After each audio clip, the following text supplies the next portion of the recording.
Hi, welcome. My name is Sandy, and over the past 4 years, I've done quite a few treks in places like Xinjiang, Tibet, Western Sichuan, and Yunnan here in China. I've posted some of my vlogs here in this channel before, and I didn't expect so many people to be interested in checking China. So I thought it might be helpful to make some more informative videos to talk about some of the checks that I've done based on my own experience.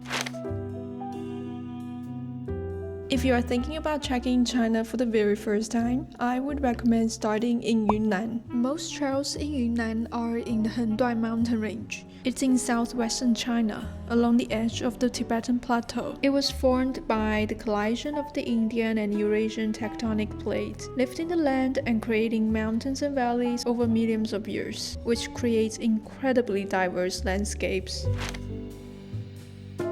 Number 1. Accessibility. Compared to places like Xinjiang or Tibet, Yunnan is much more easier to reach. Flight, trains, buses, the transportation network is very mature even for remote hiking areas. Number 2. Altitude. In China, if you want to see truly dramatic snow mountain, you usually have to go to higher altitude. The altitude in Yunnan is still high, but it increases gradually, so it gives your body time to adapt. And if you feel altitude sickness, it's much easier to descend to a lower elevation quickly. Number 3. Culture.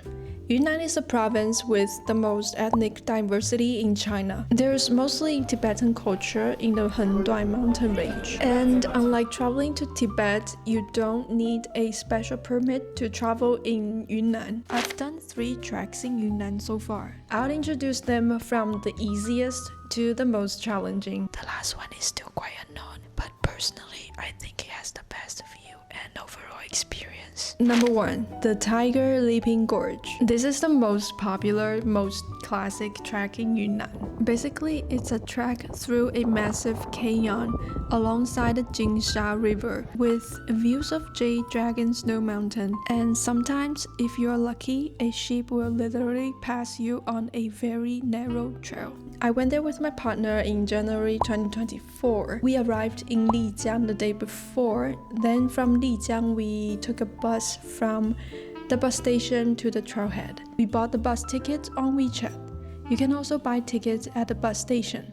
For a typical 2-day trek, about 20 kilometers in total, we started from the Nasi family guest house, had lunch, hiked for about 5 hours, and spent the night at the halfway guest house on day 1. The 28 turns at the beginning is basically the only major climb. After that, it's mostly flat. Most people stay overnight at halfway guest house. It has a very iconic terrace facing the mountains, and there's a cafe next door. If you arrive early, you can enjoy a wonderful sunset while having a good cup of coffee in your hand. The next day, we hiked past a waterfall and ended the hike at the middle gorge. There used to be a side trail down to the riverside, but I think it's closed now. I'm not sure when it will reopen. It's suitable for most of the year. Weather is usually good in the winter, not too cold. I'd say avoid July and August because it's raining season. Number 2. Yubeng Village. Yubeng is a remote Tibetan village at the foot of Meili Snow Mountain,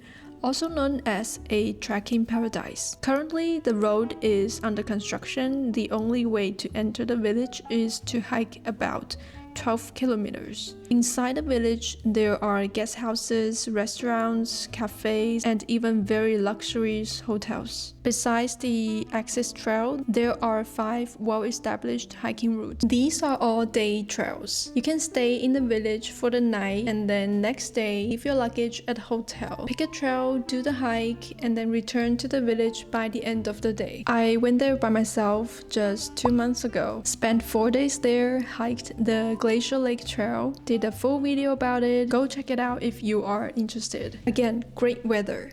I think it snowed 2 weeks before I went, but when I was there, it was sunny all day, all week. There's snow on the mountaintop, but not too much and not too cold. Stunning view.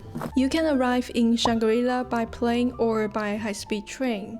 Or you can take a bus from the Tiger Living Gorge straight to Shangri-La if you are planning to do both treks. I recommend staying in Shangri-La for 1 day or two first to adjust to the altitude. Then take a bus to Feilai Temple. Stay overnight to watch the sunrise over Meili Snow Mountain the next day, which is an absolute must.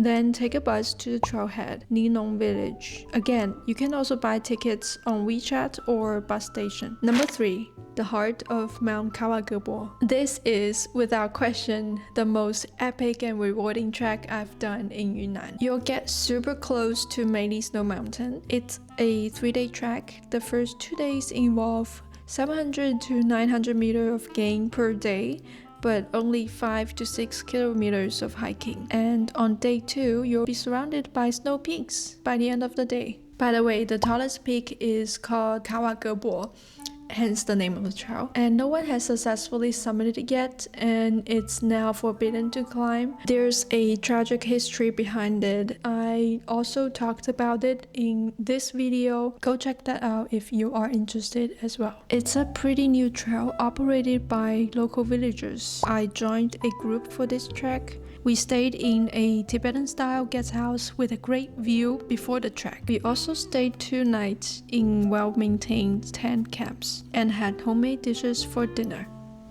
Thank you for making it this far. If you think this video is helpful, please give it a like and share it with a friend who also wants to trek in China. I am also planning for more new hikes this year, so if you're interested in more content like this, feel free to subscribe and let me know in the comment which trail you would like me to check out. Alright, see you next time. Bye!